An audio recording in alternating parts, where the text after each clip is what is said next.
I want to talk about one of the biggest lessons I think I personally have learned, right, while studying herbs. And honestly, I think one of those concepts that finally starts to make you kind of connect the dots. So when most people begin learning about herbs, they focus entirely on the plant, right? What herb should I use? And that's a good question, right? But eventually, as you continue down and learn more about the herbs, you start asking the second question. How should I prepare this herb? Because the preparation that you choose is often just as important as the herb itself. So today we're going to talk about teas, decoctions, tinctures, glycinates, vinegars, oxymels, infused oils, and salve. Don't worry, not a 4-hour video, I promise. So we're going to talk about what each solvent pulls from the plant, why you would choose one over the other, and why the same herb can produce very different results depending on how it's prepared. So hopefully by the end of this, if I stay on target, you'll get the simple idea that the herb is staying the same and our preparation method is changing. So let's start with elderflower, right? So I know a lot of y'all are familiar, and if you've actually seen the other videos with it and stuff like that. So we're going to start with elderflower honey, right? Right? And then we have an elderflower oxymel, right? And then we have an elderflower tincture, right? And maybe some of you have even had elderflower tea. Now, here's the question. Did the herb change through any of those processes? No, not one bit. So every one of these preparations started with the exact same flower, whether it was dry or fresh. But the elderflower itself didn't change, just our preparation methods have. And because the preparation method has changed, right, what you have now extracted has changed, how it tastes changed, how long it lasts will change, and how you will use it has changed.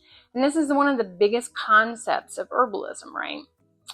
So what we want to do is we want to think of our plant as a treasure chest, right?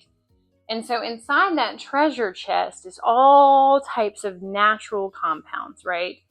Some provide color, some provide aromas, some give you bitterness, some give you minerals, some give you nourishment. But the important thing to understand is that different preparations are better at pulling different treasures from that chest. And that's where we need to learn that one important word in herbalism, which is called a constituent, right? So before we go any further, let's talk about a word that you'll hear herbalists use all the time, right? Constituent. So what is a constituent, right? It's simply a naturally occurring compound found inside your plants, right? Very easy. So think of it as one of the plant's building blocks, right? Plants aren't made of one thing, right? Many plants are made of hundreds or even thousands of different compounds, right? So those compounds are what herbalists call constituents, right? So a simple example of that, think about an orange, right? An orange, just by common knowledge, contains vitamin C, fiber, sugar, and essential oils in the peel, right?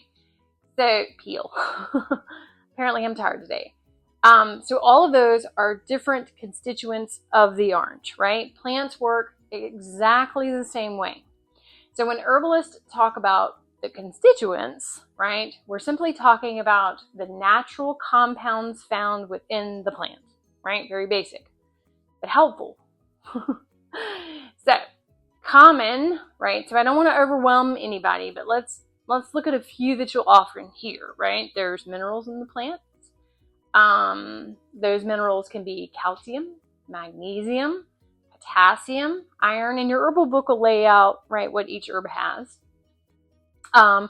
But common ones that come to mind for those are nettle, oat straw, and red clover, right? If you're trying to think about those constituents. So think about volatile oils, right? These are compounds you'll smell. found in things like peppermint, lemon balm, lavender, chamomile, right? The things we know them by, right? Those are, a lot of our culinary herbs kind of land in there too, right? So you're going to think like fragrance or smell for that. And then you have mucilage, right? Slippery gel-like constituent. And this is found in marshmallow root and slippery elm. So you're going to think slime, right? That one's going to stick with you. But those are the slimy constituents. Then you're thinking bitter compounds, right? These herbs make taste bitter, right? So this is kind of found in your dandelion root. Now, this is not what bitters do, right? Just what bitters are. Dandelion root, wormwood, like things like that. So you're thinking definitely bitter, right? They're not pleasant to drink, but they have a purpose. Some people like them. Then you also have flavonoids, right? Plant pigments with antioxidant compounds, right? So this is found in elderflower, chamomile, hawthorn, right? So you're thinking color protection, right? So why do these constituents matter? All right, so here's where everything's going to start coming together. Different solvents pull different constituents, right? So water will pull some things very well. Alcohol pulls other things very well. Oils pull completely different things. So when we choose the preparation, right, like what are we going to use? What constituent of the plant are you actually trying to access here, right? So what are your solvents? This is where a lot of people have fun. So what is a solvent is very basically, it's the liquid you use to pull the constituents out of the plant, right? Whatever you use to pull it out, that's your solvent. Most common are water, alcohol, vinegar, honey, glycerin, oil, right? So each one of those has a different strength. Like I used water to pull out from my herbal tea. Each one has a weakness, and there are no perfect solvents, right? Only the best solvent for the particular purpose that you're trying to get to, right? Water is tea and decoctions, right? Water excels at extracting minerals, vitamins, mucilage, polysaccharides, and some flavonoids. That's why teas, right? Beautiful, like chamomile, lemon balm, peppermint, elderflower, tulsi, aka holy basil. That's hitting the spot too. So when is tea your best choice? So again, we're going to go back to that really stressful day. You want something tonight. You want it warm. You want it comforting. So this is where usually chamomile tea comes in, right? I want it right now. I've been talking a lot today, so I'm using something that's very soothing for my throat, right? So why are teas best to explore? They're less expensive unless you're getting the bougie billions, right? Warmth matters. The aroma matters. The ritual behind the tea can matter too. So the preparation of the tea is also part of the benefit of the tea. So decoctions, those are roots and barks usually, right? And they're tougher, right? They're dense, they're woody, and they need more encouragement, right, to pull that stuff out, right? So this is where that process comes in, right? So instead of steeping them like you would a tea, you simmer them for a time, and usually each herb will tell you, right, depending. But this is usually where burdock root comes in, dandelion, cinnamon bark. So you're thinking spinach versus carrot, right? So one's going to soften very quickly, like with the tea, right? Others are going to take longer in that water and to break down with the decoctions, right? So plants are going to work the same way. So alcohol tinctures, there's a whole mess of them over here. They're good at extracting alkaloids, bitter compounds, resins, flavonoids, and many of the volatile oils, right? So this is why tinctures are so popular. Doesn't necessarily mean they're best, right? But usually it's that preservation power that gets you to the tincture, right? They're concentrated, they're portable, they're convenient, they're long lasting. I made tincture 6 years ago and I've never made them again. You know, you hear it. So because of that shelf stableness, right, tinctures have really taken off.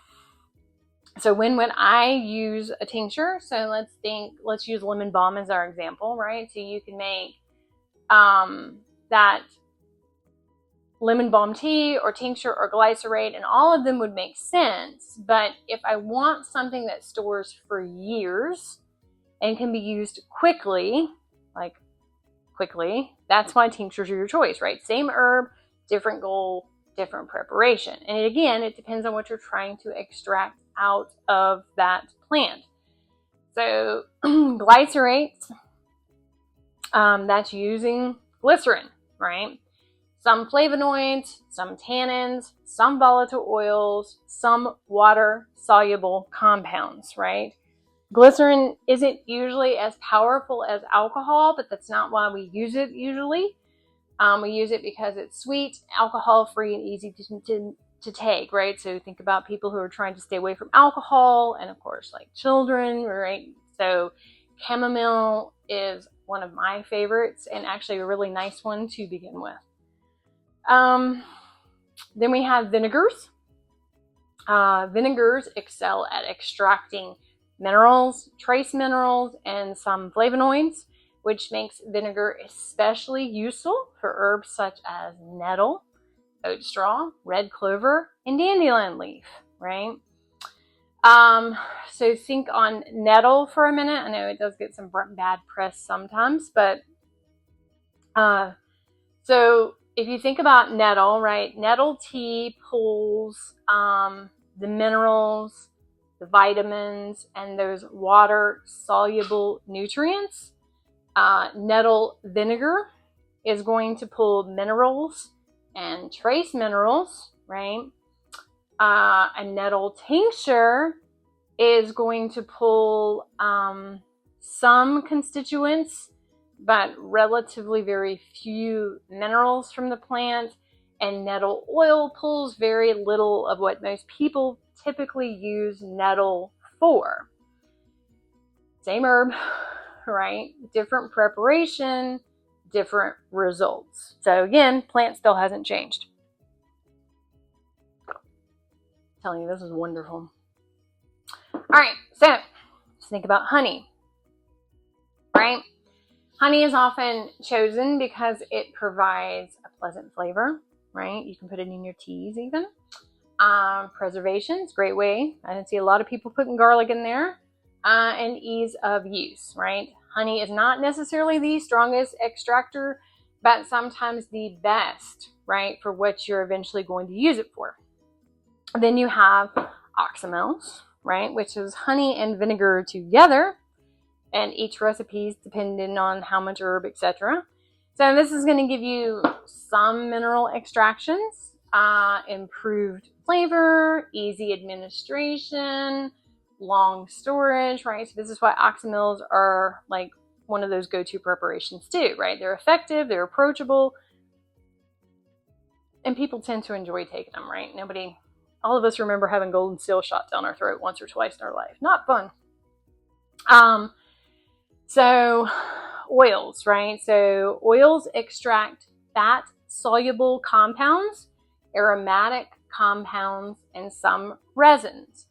So this makes oils ideal for calendula, arnica, plantain, St. John's wort, right? So like my arnica oil, I've actually even turned it into a salve, but I wouldn't want to do arnica tea. I'm not going to get the same principles, but that arnica oil is really good as a massage oil or put it into a salve so it holds into place.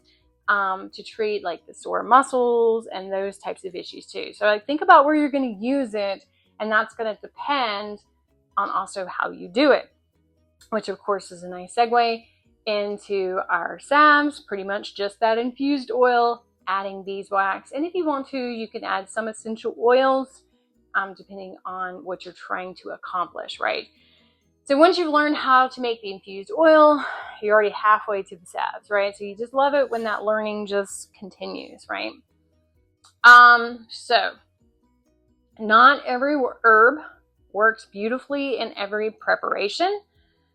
This may be the most important lesson today. Beginners often ask, can I just make everything into a tincture? No, please do not. Not because tinctures are bad, but because different preparations extract different constituents, right? Remember that, right? What are we going for here? A preparation is not simply like the container, like it's not just how we're getting it out of it, right? The preparation determines what are you getting from it, right? So that's a big shift in thinking.